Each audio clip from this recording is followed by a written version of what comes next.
အားလုံးပဲမင်္ဂလာပါရှင်ကျမနာမည်ဂျက်စီကာမိုးဆက်ဖြစ်ပါတယ်ကျမကတာသမီပြုစုဆောင်ရှောက်ရေးဆိုင်ရာပညာပေးစာရေးတဲ့စာရေးသူဖြစ်ပါတယ်ရှင်ဒီနေ့မှာတော့ကျမ screen time နဲ့ပတ်သက်တဲ့အကြောင်းအရာလေးကိုပြောပြပါမယ်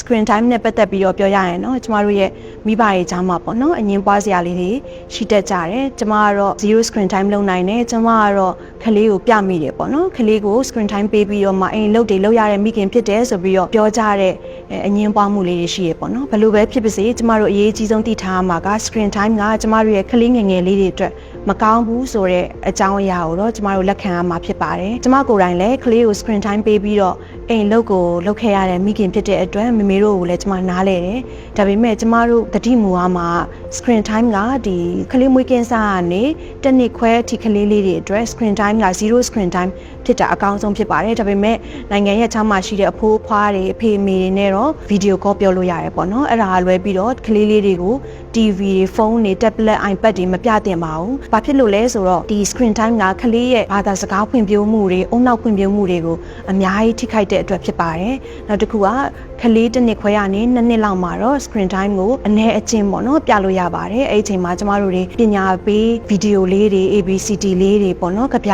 လေးတွေကျမတို့အနည်းငယ်အရေးအသွေးကောင်းတဲ့ဟာလေးတွေကိုပေါ့နော်ခလေးနဲ့အတူမိဘအတူကြည့်ရင်းနဲ့ခလေးကိုဘေးကနေရှင်းပြပြီးတော့ screen time နည်းနည်းပေးလို့ရပါတယ်အဲ့လိုပဲခလေးက2နှစ်ကျော်လာပြီးတဲ့ဆိုလို့ရှိရင်เนาะဒီ2နှစ်ကနေ9နှစ်အတွင်းမှာခလေးလေးတွေကို screen time ပေးတော့မယ်ဆိုလို့ရှိရင်တစ်နေ့ကို1နာရီလောက်ကျမတို့ပေးလို့ရပါတယ်တစ်နေ့ကို1နာရီလောက်အတွင်းမှာလည်းအဲ့လိုပဲဒမိုးရှိတဲ့ဗီဒီယိုလေးတွေ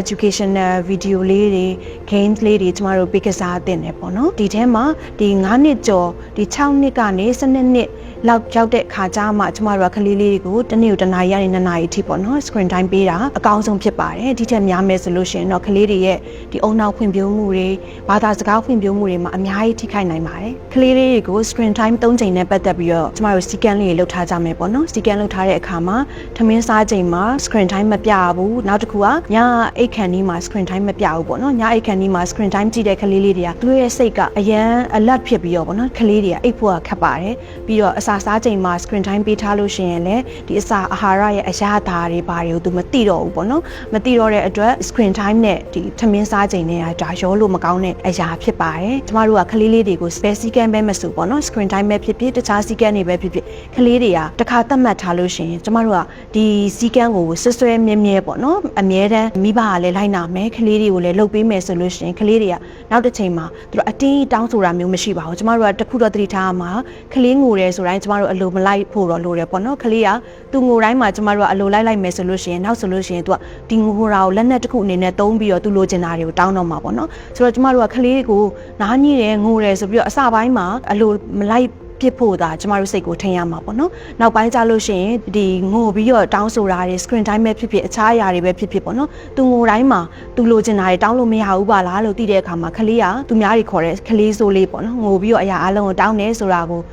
မလုတ်တဲ့ခလေးလေးဖြစ်သွားပါလိမ့်မယ်ပြောရဆိုရလွယ်တဲ့ခလေးလေးဖြစ်သွားပါလိမ့်မယ်အဲ့လိုဖြစ်ဖို့အတွက်တော့ကျမတို့သတ်မှတ်တဲ့စီကံကိုကျမတို့ကိုယ်တိုင်လည်းခိုင်ခိုင်မာမာလိုက်နာဖို့လိုပါတယ်နောက်တစ်ခုကကြတော့ကျမတို့ကကိုယ်တိုင်လည်း screen time ကိုခလေးကိုတော့မသုံးနဲ့လို့ပြောပြီးတော့ကျမတို့ကလည်းအများကြီးသုံးနေလို့မရဘူးပေါ့နော်ကျမတို့ကခလေးလေးတွေမွေးလိုက်ပြီးဆိုကြတဲ့ကျမတို့ကဒီခလေးရဲ့ဘက်စုံဖွံ့ဖြိုးတိုးတက်ဖို့ကိုကျမတို့ကဦးစားပေးလုပ်ရမှာဖြစ်တယ်ပေါ့နော်ကျမတို့အလုပ်တွေသွားရတယ်ပြင်ပန်းတယ်ပြန်လာတဲ့အခါကျလို့ရှင်ကျမတို့ game လေးစော့ကျင်တယ်ကိုရီးယားကားလေးကြည့်ချင်တယ်ပေါ့နော်ဒါပေမဲ့ကျမတို့ရဲ့ပထမဦးစားပေးရကျမတို့ခလေးလေးတွေဖြစ်သွားပြီလူလောကကိုကျမတို့ခေါ်လာတဲ့ကျမတို့ရဲ့ဒီရင်သွေးလေးတွေဖြစ်သွားပြီပေါ့နော်ဆိုတော့ကျမတို့က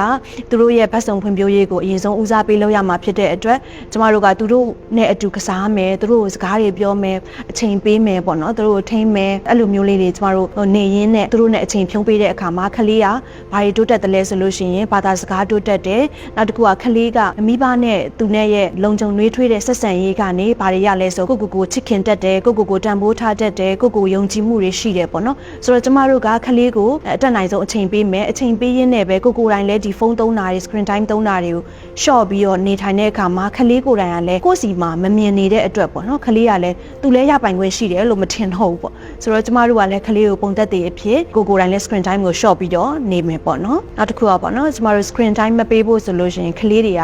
ပြင်းမနေဖို့လိုတယ်ပေါ့ဆိုတော့ကျမတို့ကကလေးတွေကိုဘာလုပ်ပေးရမလဲဆိုရင် play date တွေလုပ်ပေးရမယ်တငယ်ချင်းတွေနဲ့တွေ့ပေးရမယ်ကစားကွင်းတွေပို့ပေးရမယ်ပေါ့နော်အဲ့ဒီလိုအချိန်မှာကျမတို့ကတငယ်ချင်းတွေနဲ့ကလေးတွေ play date လုပ်နေတဲ့အချိန်မှာ screen time မသုံးရအောင်ဘူးဆိုတဲ့ဟာကိုကျမအသမီးလေးအခုတော်တော်ကြီးတဲ့အထိပေါ့နော်အခုဆိုရင်ရီယာတူရောက်နေပြီအဲ့ဒီအချိန်ထိကျမတို့ကဒီတငယ်ချင်းတွေနဲ့အတူရှိတဲ့အချိန်မှာ screen time မသုံးရဘူးဆိုတဲ့သတ်မှတ်ချက်ကိုသတ်မှတ်ထားရပါတယ်အဓိကပေါ့နော်ကလေးလေးတွေကိုပေါ့နော်ကျမတို့ကသူတို့ပြင်းမနေအောင်လဲစီစဉ်ဖန်တီးပေးရပါမယ်ဘာတွေလုပ်ပေးရမလဲဆိုလို့ရှိရင်ကစားကွင်းတွေပို့ပေးရမယ်တငယ်ချင်းတွေနဲ့ဒိတ်ပေးရမယ်ကာလာချယ်ဖို့ပုံဆွဲဖို့ပေါ့နော်ဒါမျိုးတွေလည်းကျမတို့စီစဉ်ပေးရပါမယ်ဒါတွေကိုတော့ screen time free zone လို့ကျမတို့ကခေါ်မှာပေါ့နော်နောက်တစ်ခုကကြတော့ကျမတို့ screen time ကိုကလေးကို reward အနေနဲ့သုံးလို့ရပါတယ်ဘာလို့လဲဆိုလို့ရှိရင်အထူးပေါ့နော်စုပေးတဲ့အနေနဲ့ပေါ့ screen time ကိုသုံးလို့ရတယ်ကလေးကကိုယ်စကားကိုနားထောင်လိုက်လို့သို့မဟုတ်ကိုဒီနေ့ကြီးမကြဘဲနဲ့တခုခုလုပ်ပေးလို့ပေါ့နော်ဒါမှမဟုတ်ကလေးကသူပြောထားတဲ့ဂတိကိုတီလို့ပေါ့ကျမတို့က screen time ကိုဒီနေ့တော့ screen time 1 နာရီပေးမယ်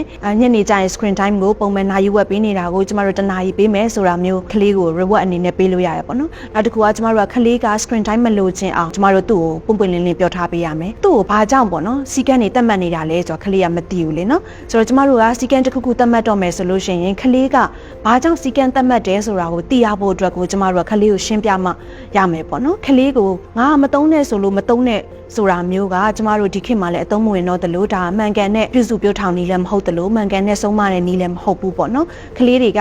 မလိုက်နိုင်ခြင်းပါဘူးအဲ့လိုပြောလို့ရှိရင်သူ့ကိုနော်ဘာကြောင့်ကျမတို့က screen time ပေးမသုံးတာလဲဆိုတာကိုအကျိုးနဲ့အကြောင်းနဲ့ကျမတို့ရှင်းပြတဲ့အခါကြလို့ရှိရင်ကလေးတွေကလက်ခံပါတယ်ဒါပေမဲ့ကလေးနားလေတဲ့စကားနဲ့လည်းရှင်းပြဖို့လိုတယ်ပေါ့နော်မင်းရဲ့အုံနောက်ဖွံ့ဖြိုးမှုကိုထိခိုက်သွားမှာစိုးလို့ဆိုတာမျိုးကကလေး3နှစ်သားလေးကိုသွားပြောရင်ကျမတို့ကဘယ်နားလဲမလဲနော်ဆိုတော့ကျမတို့ကကလေးလေးငယ်ငယ်လေးတွေကိုပြောတဲ့အခါမှာမျက်စိထိခိုက်တက်လို့နော်အုံနောက်ထိခိုက်တက်လို့အเจ้าမှာဆိုလို့ရှိရင်သူများအစာတော်ပြီးတော့တတအစာမတော်ပဲဖြစ်မှာဆိုလို့ဒါမျိုးလေးတွေနဲ့ကျမတို့ကကလေးနားလည်အောင်ကျမတို့ကပြောပြမယ်ပြီးတော့ screen time ရဲ့ဆိုးကျိုးတွေကဘာတွေရှိတယ်ဆိုတာကိုကျမတို့ကကလေးနားလည်အောင်ပြောပြပြီးတော့ဘာကြောင့်သူ့ကို screen time ကိုဒီလိုသတ်မှတ်ရတယ်ဆိုတဲ့အကြောင်းလေးတွေကိုပြောပြမယ်ဆိုလို့ရှိရင်ကလေးတွေက screen time သတ်မှတ်ချက်နဲ့ပတ်သက်ပြီးတော့လိုက်နာပါလိမ့်မယ်ရှင်အခုဆိုရင်ဒီ screen time ရဲ့ကောင်းခြင်းဆိုခြင်းတွေ screen time ကိုလျော့အောင်ဘယ်လိုလုပ်ကြမလဲဆိုတာတွေကိုပြောပြပြီးဖြစ်တဲ့အတွက်